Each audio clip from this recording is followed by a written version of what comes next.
അച്ഛാ, ആരോ കാണാൻ വന്നിരിക്കണു. ഇപ്പൊ ഒരു മാർക്കിടുക. എന്താടോ? ഞങ്ങള് മാഷെ കാണാൻ വന്നതല്ല, ഉണ്ണിയെ കാണാൻ വന്നതാ. അതെ, എന്നെ കാണാൻ വന്നതാ. അച്ഛനെയും കൂടി കാണിക്കാന്ന് വിചാരിച്ചു വിളിച്ചതാ. ഞാനെന്താ അഭ്യാസം പഠിച്ച കുരങ്ങോ മറ്റോ ആണ് വരുന്നവരെയും പോകുന്നവരൊക്കെ വിളിച്ച് കാണിക്കാൻ? അയ്യോ, അച്ഛൻ ഇയാൾ അറിയില്ലേ? നമ്മുടെ പെരുമ്പോട്ടയിലെ സെൽവൻ. ആ, ചെമ്മീൻ കെട്ട് നഷ്ടത്തിലായപ്പോ ഈ സെൽവൻ എന്നെ സഹായിച്ചത്. പലിശ അടക്കം 40,000 ചില്ലാൻ ഉറുപ്പിക ഞാൻ ഇയാൾക്ക് കൊടുക്കാനുണ്ട്. അവധി പറഞ്ഞ് ഞാൻ മടുത്തു. ഇപ്പൊ ഇയാൾക്കെന്നെ തീരെ വിശ്വാസമില്ലാണ്ടായിരിക്കണു. അച്ഛൻ ഇപ്പൊ കാശ് കൊടുക്കണ്ട, ഒരവധി പറഞ്ഞാ മതി, അയാൾ സമ്മതിക്കും. ഒരവധി പറയാനും കൃത്യമായിട്ട് മുങ്ങാനും നിന്റെ അത്രയും കഴിവ് എനിക്കില്ലടാ മോനെ. അത് ഇയാൾക്കും അറിയാം. അതുകൊണ്ടല്ലേ അച്ഛൻ പറഞ്ഞാ സമ്മതിക്കാന്ന് പറഞ്ഞത്. അച്ഛൻ എന്നെ ഒന്ന് സഹായിക്കണം, അല്ലെങ്കിൽ ഞാൻ തൂങ്ങിച്ചാവേണ്ടി വരും.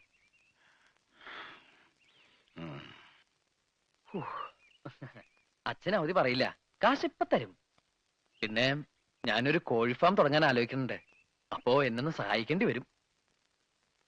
നാ എന്റെ മോൻ പോയി തൂങ്ങിച്ചാത്. ഇതിനേക്കാ വലിയൊരു സഹായം അച്ഛന് ചെയ്യാൻ പറ്റില്ല. നാ പിടിച്ചേ.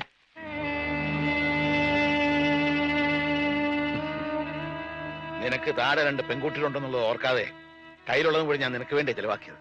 എന്തിനാ? ഒരു കരപറ്റി കാണാൻ. എന്നിട്ടിപ്പൊ നാട് മുഴുവൻ കടുവാക്കി മനുഷ്യന് പുറത്തിറങ്ങി നടക്കാൻ വയ്യാണ്ടായില്ലേ? ഇപ്പൊ വീട്ടിലിരിക്കാൻ വയ്യാണ്ടായി. ഒന്നിനും കഴിവില്ല നീ പറഞ്ഞില്ലേ തൂങ്ങിച്ചാവുമെന്ന്? അത് തന്നെയാ ശരി. അതിന് 100-ൽ 100 മാർക്ക്.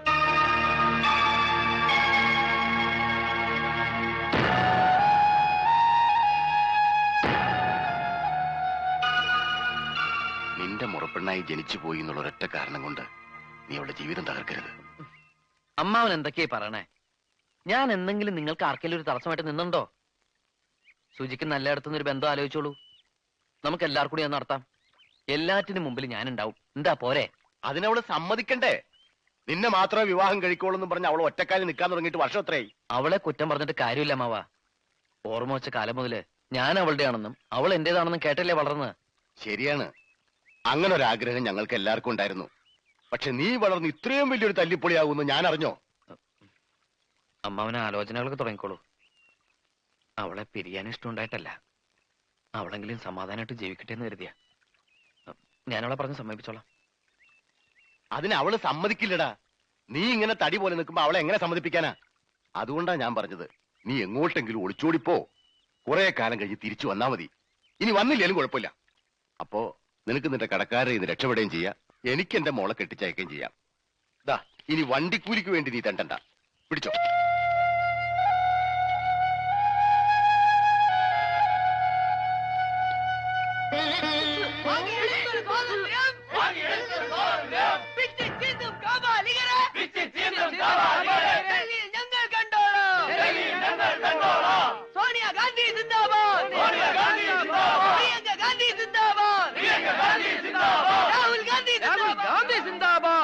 എന്താ ജാഥയിലൊക്കെ ഉണ്ണിട്ട് രാഷ്ട്രീയ പ്രവർത്തനം തുടങ്ങിയോ? ഏയ്, രാഷ്ട്രീയ പ്രവർത്തനമൊന്നുമല്ല. ജാഥയിൽ കയറി വരുമ്പോ കടക്കാര് പിടിച്ചു നിർത്തില്ല. രാവിലെ BJP-ക്കാരുടെ ജാഥയിൽ കയറി വന്നാ അവരാ പോസ്റ്റ് ഓഫീസിന്റെ അവിടെ ഇപ്പൊ കിഴക്കോട്ടേക്ക് ഒറ്റ തിരിച്ചില്ല. പിന്നെ ഈ ജാഥ വരണവരെ വെയിറ്റ് ചെയ്തു. അതാ ലേറ്റ് ആയത്.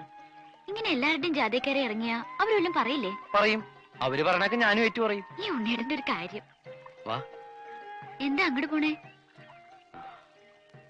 വീട്ടിലേക്ക് ഇപ്പൊ പോണ്ട, എനിക്ക് നിന്നോട് കുറച്ച് സംസാരിക്കാനുണ്ട്.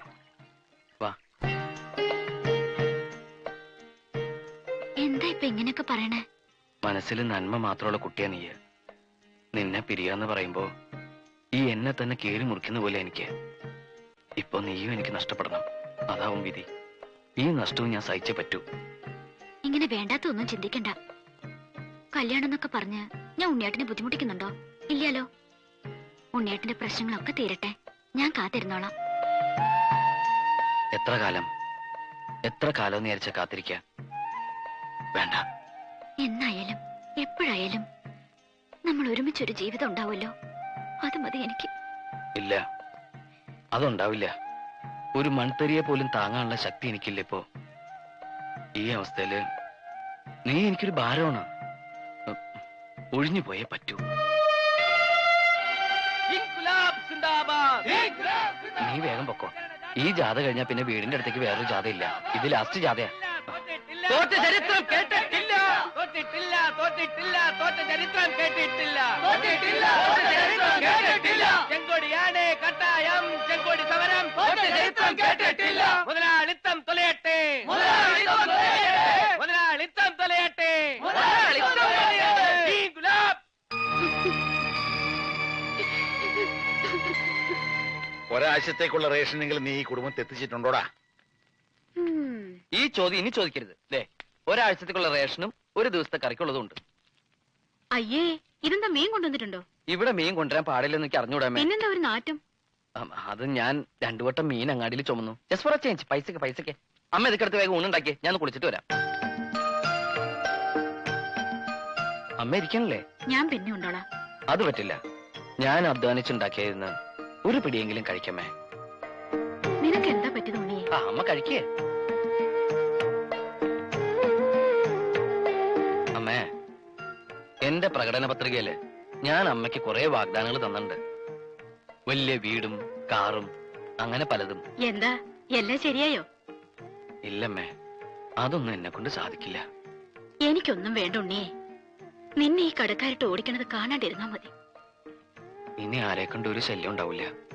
എല്ലാം അവസാനിപ്പിക്കാൻ ഞാനൊരു കൂട്ടം ചെയ്യാൻ പോവാ. അതെന്താ? ഒക്കെ കഴിയുമ്പോ അറിഞ്ഞാ മതി. അറിയുമ്പോ അമ്മയ്ക്ക് ഒരുപാട് വിഷമം ഉണ്ടാവും. എന്നെ ശപിക്കരുത്. അച്ഛന്റെ ദേഷ്യമൊക്കെ മാറുമ്പോ അച്ഛനോട് അമ്മ പറയണം, ഈ ഉണ്ണി പാവായിരുന്നു. അറിഞ്ഞോണ്ട് ഒരു തെറ്റും ചെയ്തിട്ടില്ല.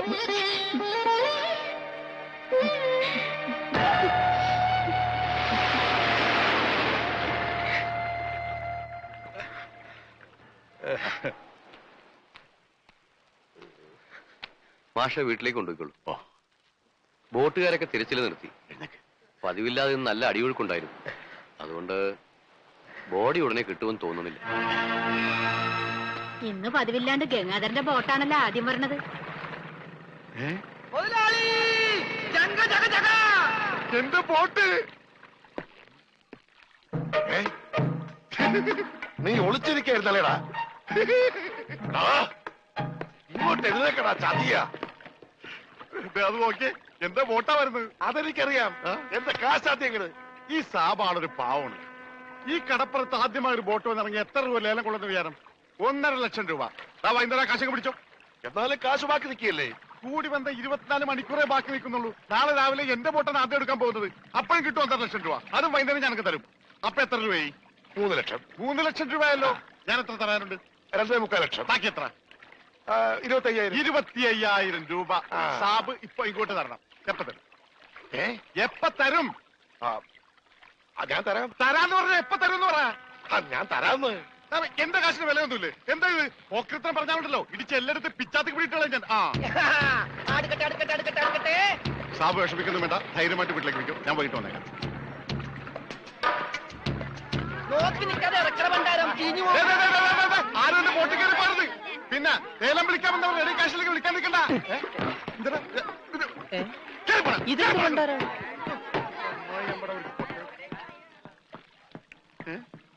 ഒറ്റ മീൻ പോലും ഇല്ലേ? രമണ, ഇതെന്താണ് മത്സ്യകന്യക? മത്സ്യകന്യകൻ. രമണ, നീ എന്തായി പറയുന്നത്? ഇത് ഡെഡ് ബോഡി അല്ലേ? ഡെഡ് ബോഡിയാ? ഇതാ ആര് പറഞ്ഞ ഡെഡ് ബോഡിയാണെന്ന്? ആ ചെകളെ വിളിച്ചൊന്ന് നോക്കിയേ, ജീവനുണ്ട്. ഞാനിപ്പോ പഞ്ചാബിനോട് എന്ത് പറയും? ഇതിനെന്തിനാ പഞ്ചാബിനോട് പറയണത്? ഇതിന് ആശുപത്രി കൊണ്ടാ മുതലാളി പോരെ. ചതിച്ചല്ലോടാ നീ. ആദ്യത്തെ വലയടിച്ചതിൽ വീണത് ഇവനാ. ജീവൻ ഉണ്ടായിരുന്നത് കൊണ്ട് മീൻ പിടിക്കാതെ ഞാൻ ഇങ്ങോട്ട് പോന്നു. നന്നായി. മുതലാളി ആഗസ്റ്റ് 15-ന് പ്രസിഡന്റിന്റെ കയ്യിൽ നിന്ന് പതക്കം കിട്ടും. പടക്ക് കിട്ടിട്ട് എന്തിനാ പട്ടി നിന്റെ അണ്ണാക്കിലിട്ട് പൊട്ടിക്കാനാ? പടക്കല്ല പണ്ടായിട്ട് പതക്കം. ഈ കാലം പിടിച്ചേ. എന്തേ ഈ ഡെഡ് ബോഡി ആശുപത്രി കൊണ്ടുപോകുന്ന മുമ്പ് ഇവിടെ കിടന്ന് മരിച്ചാലുണ്ടല്ല മുതലാളി എന്നെ സമാധാനം പറയേണ്ടി വരും. എന്നാ പിന്നെ പണ്ടാ നടക്കണം.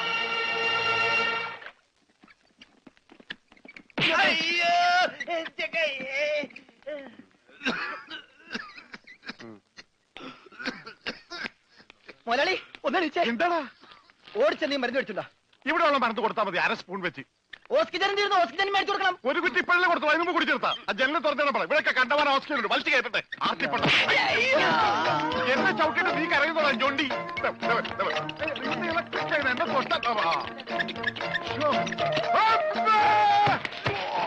എന്നെ എന്താടോ ഇത്? ഒന്ന് പതുക്കെ വന്നൂടെ? സ്ലോ മോഷനിൽ വീഴാൻ എനിക്ക് അറിയില്ല സിസ്റ്ററെ. അയ്യോ, എന്ത് പറ്റും മുതലാളി? എന്തെങ്കിലുമൊക്കെ പറ്റണ ലക്ഷണമുണ്ട്. ഈ പണ്ടാരത്തിനെ കടലിൽ നിന്ന് കൊണ്ടുവന്നവര് കിട്ടുകയല്ലേ? ഈ കിട്ടിയതൊന്നുമല്ല, ശരിക്കുള്ളത് കിട്ടാൻ പോണേ ഉള്ളു. എന്താടാ ഈ കിടക്കണത് ആരാണെന്ന മുതലാളിയുടെ വിചാരം? ലക്ഷപ്രഭുവാണ്, ലക്ഷപ്രഭു. പിന്നെ ലക്ഷപ്രഭു കടലിലല്ലേ കിടക്കുന്നത്? കിടക്കും, ചില ലക്ഷപ്രഭുക്കൾ കടലിലും കിടക്കും.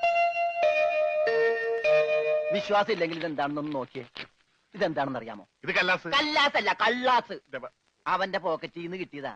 അവന് കിട്ടാനുള്ള തുകയുടെ ലിസ്റ്റാണിത്. ലക്ഷങ്ങൾ വരും, ലക്ഷങ്ങൾ. ഇവന്റെ മുഖം കണ്ടാൽ അറിഞ്ഞൂടെ ഇവൻ ചിക്കിലുള്ള വീട്ടിലെ പയ്യനാണെന്ന്. ഇവനെ രക്ഷപ്പെടുത്തിയ പകൽ ഒരു 5 ലക്ഷം രൂപ നമുക്ക് വാങ്ങിച്ചെടുത്തൂടെ? ആരോട് മേടിക്കും? അവന്റെ ഡാഡിയുടെ കയ്യിൽ നിന്ന്. തന്നില്ലെങ്കിലോ? കടപ്പുറം ഇളകും, കുത്തിപ്പിടിച്ച് വാങ്ങും. ഡാഡി നിനക്കറിയാമോ? അത് മമ്മിക്കറിയാലോ. മമ്മി നിനക്കറിയാലേ? അത് ഇവനറിയാലോ. ഇവനാരടാ? അത് അവർക്കറിയാലോ. ആർക്ക്? ഡാഡിക്കും മമ്മിക്കും. ഡാഡി മമ്മി ആരടാ? അവര് ഇവൻ ആരാണെന്ന് അറിയാതെ അവരാരാന്ന് ചോദിക്കാൻ പറ്റുമോ? ഇവൻ ആരാന്നറിയാൻ ഒരു ഐഡിയ. എന്താണ്? ഇവന്റെ ഒരു ഫോട്ടോ എടുത്തിട്ട് ഇവനെ തന്നെ കാണിച്ചിട്ട് ഇതാരാന്ന് ചോദിച്ചാ പോരെ? അപ്പൊ അവൻ പറയില്ലേ? ഇല്ലേ? ഇല്ലെങ്കിൽ ഫോട്ടോ കളഞ്ഞേക്കാം.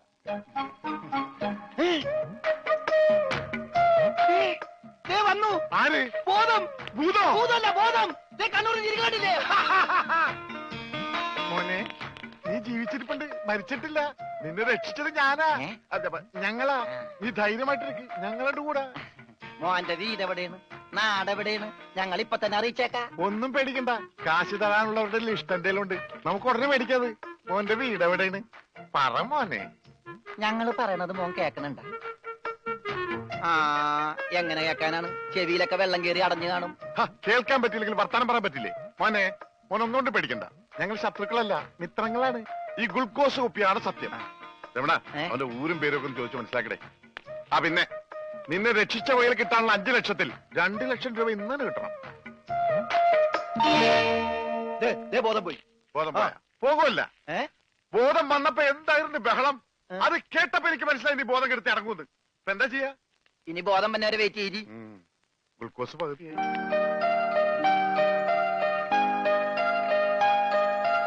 എടാ, ഇവൻ ആമ്പറിന് അടിച്ചിട്ട് പോലെ ഒന്നും പറയുന്നില്ല. എടാ മോനെ, നീ ആരാണ്, എന്താണ്, ഊരും കൂടി എവിടെയാണ്, കാശപ്പ തരും, എത്ര നേരമാണ് ചോദിക്കുന്നു, എന്തെങ്കിലും ഒന്ന് പറയടാ. അപ്പൊ മുതലാളിക്ക് ഇത്ര നേരമായിട്ട് മനസ്സിലായില്ലേ? ഇവൻ പൊട്ടനാണ് മുതലാളി. ചതിച്ചോ ദൈവമേ? ഇവൻ ആംഗ്യ ഭാഷ മനസ്സിലാവൂ. ദേ നോക്കിക്കോ. കണ്ട, ഇവൻ ബദിരനും മൂങ്ങനുമാണ്.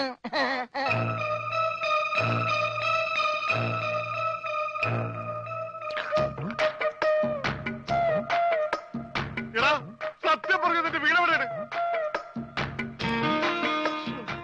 എന്ത് വീട് രമണ? ആംഗ്യ ഭാഷ ചോദിക്കും മുതലാളി. എന്നാ ഊരും കൂടി എവിടെയാണ് ആംഗ്യ ഭാഷ ചോദിക്ക്. ആംഗ്യ ഭാഷ ഞാൻ കാണിച്ചു തരാം. എടാ, നിന്റെ ഊരും കുടിയും എവിടെയാണ് നിന്റെ? അയ്യോ, കഞ്ഞി കൊടുത്താ പറയാന്ന്.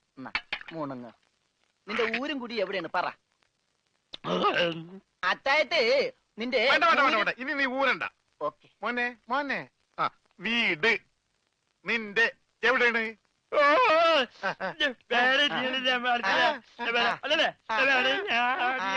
മോലാളുടെ വീട് എവിടെയാണെന്ന്? ചുടുകാട്ടിൽ. എനിക്ക് വീടില്ല.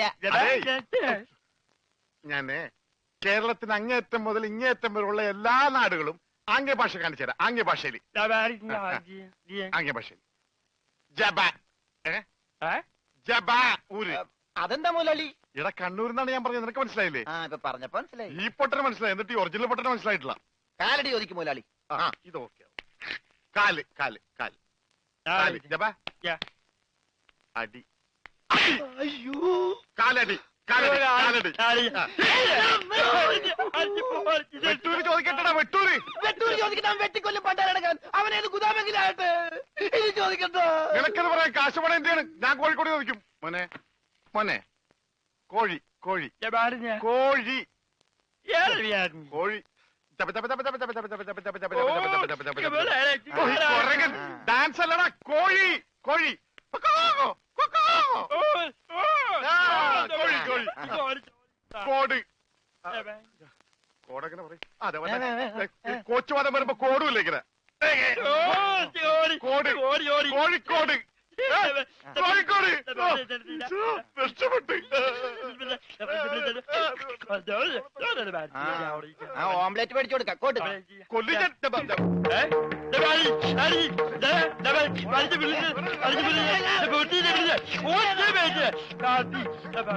എങ്ങാനാ ഇനി വന്നേ. നിന്നോട് സ്റ്റേഷനിലേക്ക് ചെല്ലാൻ എസ് ഐ പറഞ്ഞു. എന്താ കാര്യം? നിനക്ക് കടലിൽ നിന്ന് എന്തോ സാധനം കിട്ടിയെന്ന് അറിഞ്ഞു. കിട്ടിയ സാധനമായിട്ട് ചെല്ലാനാ പറഞ്ഞേ.